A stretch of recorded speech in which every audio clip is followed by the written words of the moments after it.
बढ़ती हुई ठंड के कारण पक्षियों का अपने घरों को गर्म रखना बहुत जरूरी था। चिड़िया और उसकी बेटी गुड़िया घने जंगल से सूखी लकड़ियाँ इकट्ठी कर रही थी। मम्मा चिड़िया अपने कुल्हाड़े से लकड़ियाँ काटती और उसकी बेटी गुड़िया वो कटी हुई लकड़ियाँ इकट्ठी करके गठरी बना रही थी। मम्मा, जब आप छोटी थी तो आप भी अपनी मम्मा के साथ ऐसे ही लकड़ियाँ लेने आया करती थी। हाँ बेटी, जैसे मैंने ये सब अपनी मम्मा से सीखा है, ऐसे ही आपको अब ये सारे काम मुझसे सीखने होंगे।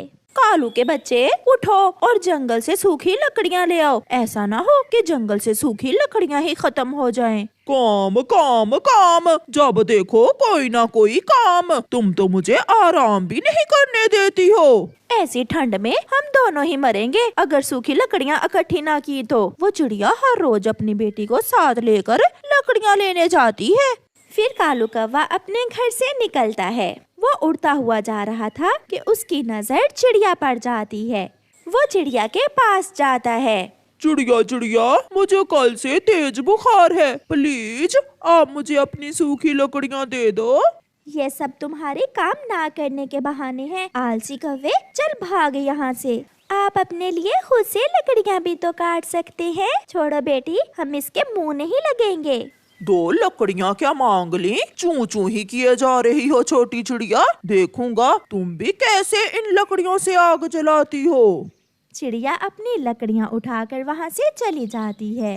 कालू कौवा भी वो छोटी छोटी लकड़ियाँ जो वहाँ गिरी हुई थी वो इकट्ठी करता है। शाम हो जाती है। गुड़िया बेटी, चले हम नदी से पानी भी आए और फिर घर आकर आग जलाते हैं ताकि हमारा घर गर्म हो सके। मम्मा और उसकी बेटी नदी पर जाती हैं। आज तो शाम होते ही आसमान से हल्की हल्की बर्फ रुई की मानिंद गिर रही थी। छुपा हुआ कालू कौवा चिड़िया और उसकी बेटी को जाता हुआ देखकर चिड़िया के घर में घुस जाता है और उनकी सूखी लकड़ियों पर पानी गिरा देता है। बहुत चू चू करती थी वो चिड़िया।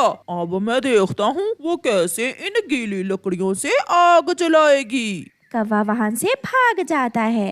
अपने घर में आग जलाकर कौवा और कौवी बैठे हुए थे। गोरी गोरी, मैंने भी उस चिड़िया की सारी ही लकड़ियाँ गीली कर दी।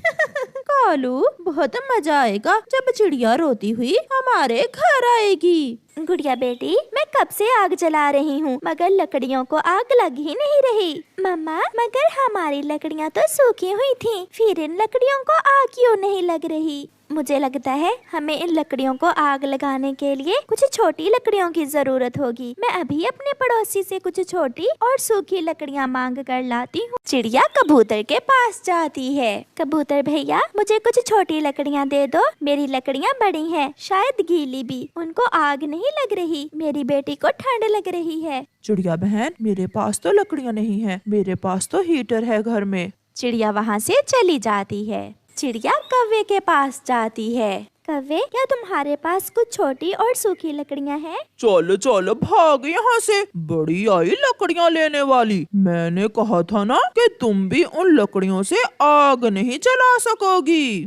चिड़िया रोती हुई वापस घर जा रही थी कि उसे कोई आवाज सुनाई देती है। चिड़िया चिड़िया, रुको रुको चिड़िया। चिड़िया रुक जाती है।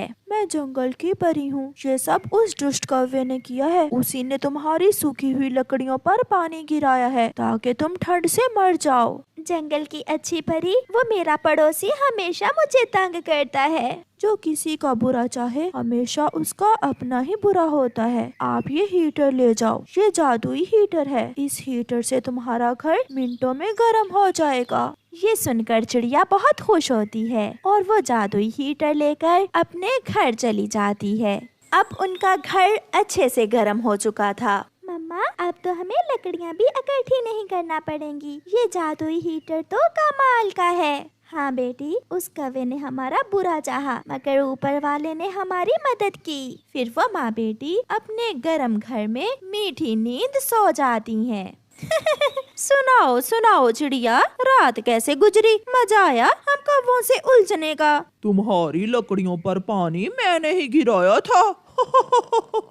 मेरा घर पहले से ज्यादा गर्म था क्योंकि मुझे जंगल की परी ने रात को एक जादुई हीटर दे दिया था। वो हीटर मिनटों में घर को गर्म करता है। चिड़िया वहाँ से चली जाती है और कौवे एक दूसरे का मुंह देखते रह जाते हैं। कालू, हमने तो इसका बुरा चाहा था, मगर अब तो इसे लकड़ियाँ भी इकट्ठी करने की जरूरत नहीं है। लूंगा, आज रात जंगल की परी से मैं भी जादुई हीटर लूंगा। फिर रात होते ही कालू कौवा अपने घर मौजूद लकड़ियों पर खुद ही पानी गिरा देता है। कालू, ऐसा ना हो कि वो जंगल की परी हमें जादुई हीटर दे ही ना और हम ठंड से मर जाएं। देगी, जरूर देगी। फिर कालू कौवा अपने घर से निकलता है। वो थोड़ी दूर जाकर एक पेड़ के पास बैठकर रोने लग जाता है।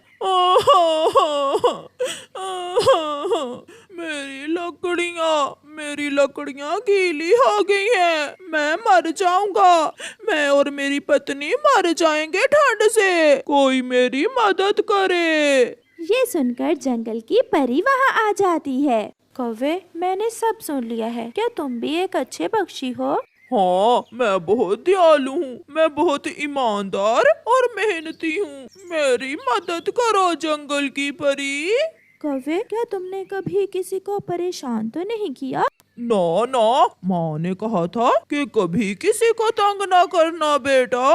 तो फिर ये लो, ये हीटर जादुई है। ये तुम्हें तुम्हारे कर्मों का बदला देगा। कौवा बहुत खुश होता है और खुशी खुशी वो जादुई हीटर लेकर वहाँ से चला जाता है। गोरी, ले आया। मैं भी जंगल की परी से जादुई हीटर ले आया। मैं ऐसे रोया, मैं ऐसे रोया। मैंने अच्छे से नाटक किया और उस परी ने मुझे भी ये जादुई हीटर दे दिया। कालू जी, अब जल्दी से इसे चलाओ। फिर कालू उस हीटर के बटन को ऑन करता है, मगर उस हीटर में से तो ठंडी हवा आने लगती है। ये क्या गोरी, ये हीटर तो ठंडी हवा दे रहा है। कालू, इस हीटर को जल्दी से बंद कर दो। मैं मर जाऊंगी, बहुत ठंडी हवा है। मैं जादुई हीटर जरूर हूँ, मगर कौवा याद रखना, मैं बुरे पक्षियों की मदद नहीं करता। तुम बुरे हो, आलसी हो और हमेशा दूसरों को तंग करते हो।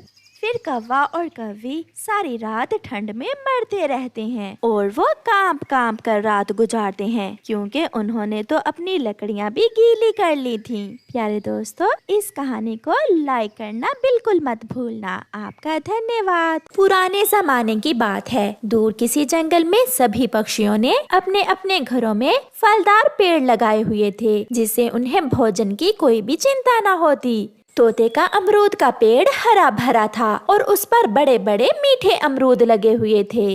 कबूतर चाचा तो बहुत मेहनती था, उसने तो अपने लिए तरबूज की बेलें लगाई हुई थीं। पड़ोसी चिड़िया का आमों का पेड़ एक विशाल पेड़ था जो आमों से भरा हुआ था। ऐसे सब पक्षी बहुत खुश थे। उसी जंगल में एक कौवा और कौवी भी रहते थे, जो बहुत आलसी थे और नकम्मे थे। उन्होंने अपने घर के पास आम का पेड़ तो लगाया हुआ था, मगर वो सेवा न करते। वो पेड़ सूख गया था। आज कालू कौवे की पत्नी गोरी कौवी अपने पति से कहती है, कालू जी, अब कोई भी पक्षी हमें भोजन नहीं देता, क्योंकि हम आलसी हैं। तुम जाओ और मेरी माँ से कुछ भोजन ले आओ। 2 रोटियां बनाकर मुझे बांधो, अगर रास्ते में मुझे भूख लगी तो खा लूंगा। मुझे पता है तुम भूखे पेड़ कहाँ उड़ सकते हो। मैंने रोटियां पकाकर इस कपड़े में बांध दी हैं, अब तुम जाओ। फिर कालू कौवा अपनी पत्नी से रोटी पकड़ता है और घर से निकलता है। रास्ते में जाते हुए कौवे का ध्यान तो बार बार रोटी की तरफ जा रहा था। भूख भी लगी है, मैं पहले इस पेड़ के नीचे बैठकर रोटी खा लेता हूँ और फिर बाद में बाकी का सफर करूँगा। ये सोचकर कालू कौवा एक पेड़ के नीचे बैठ जाता है। वो अभी रोटी खाना शुरू ही करता है कि वहाँ एक बूढ़ी फाख्ता आ जाती है। कौवे बेटा, मैं इस सूखे पेड़ के तने में रहती हूँ। मैं कल से भूखी हूँ, मुझे कुछ खाने को दो। कौवा था तो बहुत लालची, मगर उसके पास 2 रोटियाँ थी। वो उनमें से एक रोटी बूढ़ी फाख्ता को दे देता है। लो बूढ़ी माँ जी, मेरे पास 2 रोटियां हैं, एक आप खा लो, एक मैं खा लेता हूँ। बूढ़ी फाख्ता कव्वे से रोटी लेकर खा लेती है। तुम बहुत अच्छे कव्वे हो, मैं तुमसे बहुत खुश हुई हूँ। मैं तुम्हारी एक इच्छा पूरी कर सकती हूँ बेटा, बताओ क्या मांगना चाहते हो। ये सुनकर कौवा बहुत खुश होता है। सच? क्या सच में माँ जी?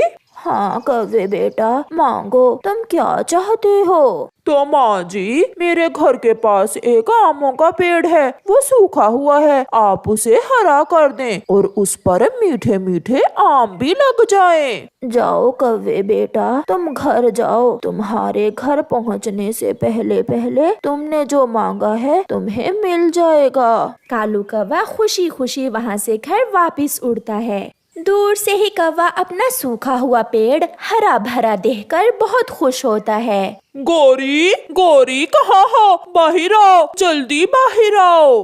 गोरी भी घर से बाहर आ जाती है। हाय मैं मर गई कालू जी, ये हमारा पेड़ कैसे हरा भरा हो गया और इस पर तो मीठे मीठे आम भी लगे हुए हैं। फिर कालू कौवा अपनी पत्नी को सारी बात बताता है। मैंने उस बूढ़ी माँ जी को एक रोटी दी और उसने मेरी एक इच्छा पूरी कर दी। अब तो खुश होना, हमारे भोजन की चिंता खत्म हुई। हाँ कालू जी, अब तो हम मजे मजे से मीठे मीठे आम खाएंगे। रात को गोरी अपने घोंसले में लेटी हुई थी तो गोरी कालू से कहती है, पति जी एक बात कहूँ।